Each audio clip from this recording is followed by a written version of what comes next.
Today we're going to talk about zeros of polynomial functions. If you recall, a zero is an x value that when you plug it into your polynomial function, it makes the entire function equal to 0.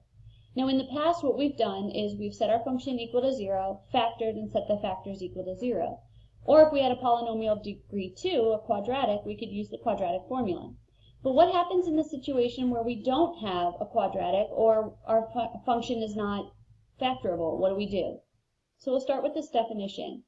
If you have a polynomial function and all the coefficients are integers, 1, 2, 3, 4, 5, the negative, 0, those nice counting numbers, then all the rational zeros will be of the form p over q, where p is a factor of a sub 0, the number that doesn't have an x, and q is a factor of the leading coefficient a sub n.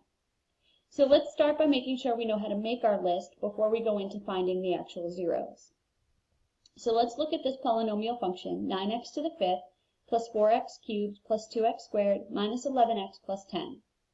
Let's list all the possible zeros. Of all the possible x values that could make this function equal to 0, let's list them all out.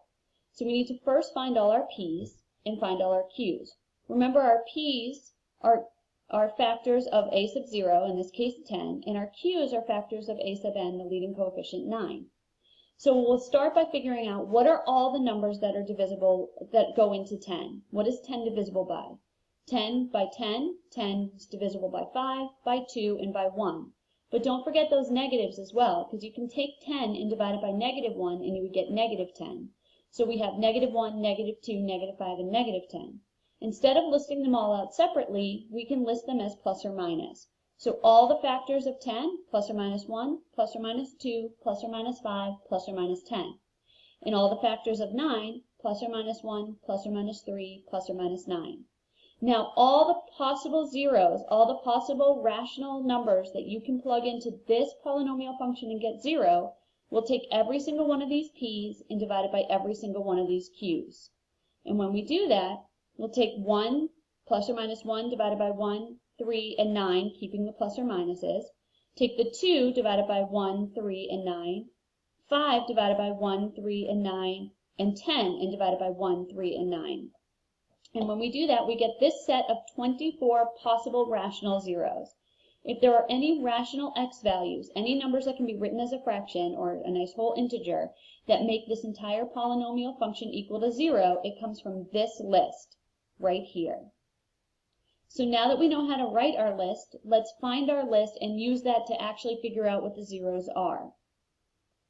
So let's find the zeros of x cubed minus 6x squared plus 11x minus 6. We'll start by making our list. Find all our p's and all our q's. P's are the factors of a sub 0. Q's are the factors of a sub n, the leading coefficient. So a sub 0 is negative 6 and our leading coefficient is 1. So now we'll list out all the possible factors of negative 6, which is plus or minus 1, plus or minus 2, plus or minus 3, plus or minus 6, and all the factors of 1, which is just plus or minus 1. So we'll take every single one of these p's and divide it by our only two q's. So 1 over 1 plus or minus, 2 over 1, 3 over 1, and 6 over 1, which gives us a final list of plus or minus 1, plus or minus 2, plus or minus 3, and plus or minus 6. So if there are any zeros at all to this polynomial function, they come from this list. From prior knowledge, we know that there's no more than 3 possible zeros. So you have a couple choices. You can try 1, negative 1, 2, negative 2, 3, negative 3, 6, and negative 6, and see which ones make 0 and which ones don't, and narrow that down until you find all the zeros, or you found the 3, whichever happens first. But that can be very time consuming. So what we'll do is we'll again call on prior knowledge. If a is a 0, then x minus a is a factor, and f of x equals 0.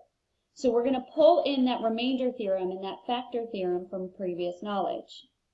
So let's try x equals negative 1.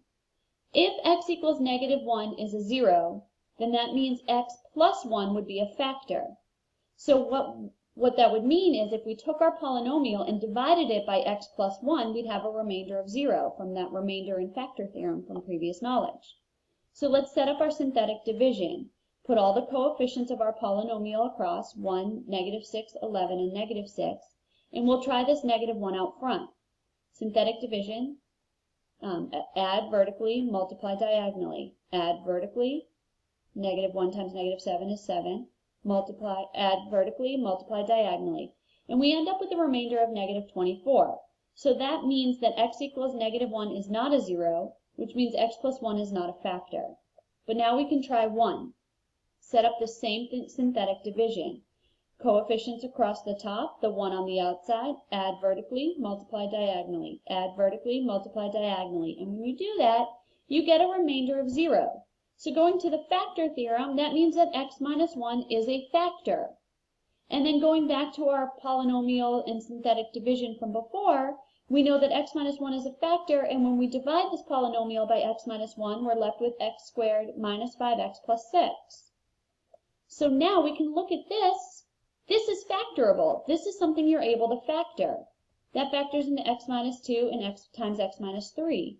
So now, once you figured out one of the factors of this polynomial function, you were able to factor the rest of it completely. Set each of the factors equal to 0, and you get all your zeros are 1, 2, and 3. So again, you could try plugging in all 8 choices, 1, -1, 2, -2, 3, -3, and go until you found all your zeros, which there's at most 3. Or you can use the synthetic division method, find a factor, and then try to factor the rest. Let's take a look at another example. Let's find all the zeros of 3x cubed minus 19x squared plus 33x minus 9. Again, we'll find our p's and our q's.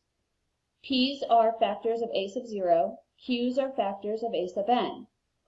So we get all of our p's plus or minus 1, plus or minus 3, plus or minus 9, and all our q's plus or minus 1 and plus or minus 3. Now we'll divide all our p's by all of our q's. 1 over 1, 1 over 3. Then we'll do 3 over 1, and then 3 over 3 is 1, so we don't need to list those again. 9 over 1, which is 9, and 9 over 3, which is 3, already listed, so you don't have to list them again. So we're just going to list them all once. So again, in this example, we have 8 choices again. So we can try 1 and -1, 1/3 and -1/3, 3, -3, 9, and -9. We know we have at most 3 zeros, so we can plug in all 8 of those until we've either tried all 8 or we found 3 zeros, whichever happens first. But that, again, can be very time-consuming. So why don't we just try one? Let's try 3.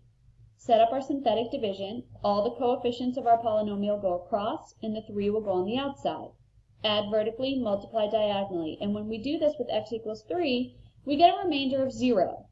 So that means 3 is a 0 of this polynomial function, which means x minus 3 is a factor. So then with this x minus 3, we know we're left with 3x squared minus 10x plus 3, which again is factorable. This factors into 3x minus 1 times x minus 3, which gives you x minus 3 squared times 3x minus 1. So now this gives you a repeating 0 of multiplicity 2. So it turns out for this polynomial function, you only have 2 zeros, 1/3 and 3. So if you went to that old school where you plugged in all those 8, you would only end up finding 2 zeros. So you'd have to plug in all 8 numbers to realize you only had 2 zeros. So sometimes it's a lot quicker and easier if you just go through the synthetic division process here, find a 0, which gives us a factor, and try to factor the rest by hand. Let's do one more example. 3x cubed minus 2x squared plus 15x minus 10. Let's find all the zeros. Again, we'll list all our p's and our q's. P's are going to be factors of a sub 0. Q's are going to be factors of a sub n. So we get plus or minus 1, plus or minus 2, plus or minus 5, and plus or minus 10 for all possible p's, plus or minus 1 and plus or minus 3 for all possible q's. So we'll take every p and divide it by every q to get our list of all possible zeros. We get 1, 1/3, 2, 2/3, 5, 5/3, and 10 10/3, plus or minus, of course. So now we have 16 possible choices. Again, we know we have at most 3 zeros. So you could plug in all 16 and see which one give you zeros, or you can go through the synthetic division method and try to find 1 0, which leads you to a factor, and try to factor the rest. So I know this would be the last one we chose, but let's try 2/3. Set up our synthetic division. All our coefficients go across the top, the 2/3 on the outside. Add vertically, multiply diagonally. 2/3 of 3 is 2. Negative 2 plus 2 is 0. 2/3 times 0 is 0. 15 plus 0 is 15. 2/3 times 15 is 10, and negative 10 plus 10 is 0. So it turns out that 2/3 is a 0, which means x minus 2/3 is a factor, but we wouldn't list it this way. We would list it as 3x minus 2. That's a typo. 3x minus 2 is a factor. So when we factor the rest, we end up with 3x minus 2 times 3x squared plus 15. Well, the only way that this would be factorable is if this was the difference of two perfect squares. 15 isn't a perfect square. This isn't a subtraction, so that's not actually factorable. So it turns out you only have one 0, and that's 2/3. So you can see why this method might be a little bit quicker. And that's how you can find all possible zeros without actually having to do too much factoring if you didn't know how to factor. That's it for now. See you next time.